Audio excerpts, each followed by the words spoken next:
दोस्तों, जब भी कोई युद्ध शुरू होता है तो सबसे पहले हथियारों से नहीं बल्कि दिमागी चालों से वार किया जाता है।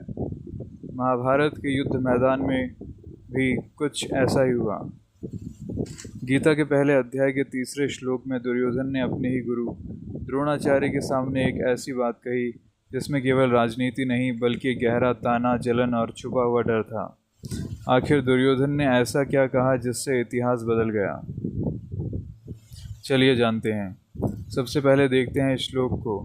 पश्यताम पांडुपुत्राणाम आचार्य महतीम चमूम व्यूढ़ाम द्रुपदपुत्रेण तव शिष्येण धीमता। इसका सीधा अर्थ है कि दुर्योधन अपने गुरु द्रोणाचार्य से कहता है, हे आचार्य, आपके बुद्धिमान शिष्य द्रुपद के पुत्र धृष्टद्युम्न द्वारा व्यूहाकार खड़ी की हुई पांडवों की इस भारी सेना को देखिए।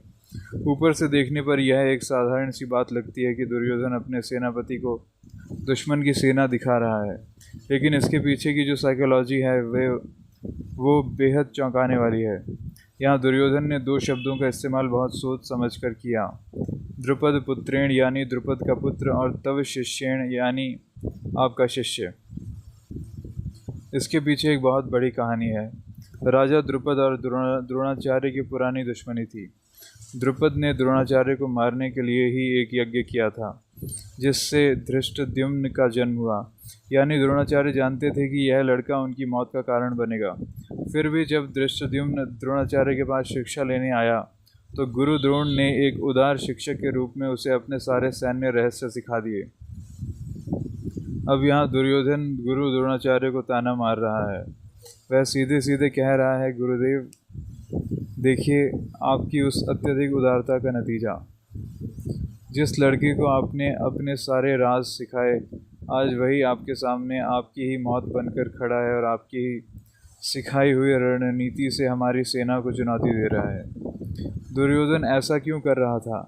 दरअसल दुर्योधन जानता था कि द्रोणाचार्य के मन में पांडवों, खासकर अर्जुन के लिए बहुत प्यार है। उसे डर था कि कहीं गुरुदेव युद्ध में ढील न दे दें। इसलिए वह द्रोणाचार्य के पुराने जख्मों को कुरेद रहा था ताकि उनके अंदर गुस्सा और आत्मसम्मान जाग जाए और वह बिना किसी दया के पांडवों का संहार करें।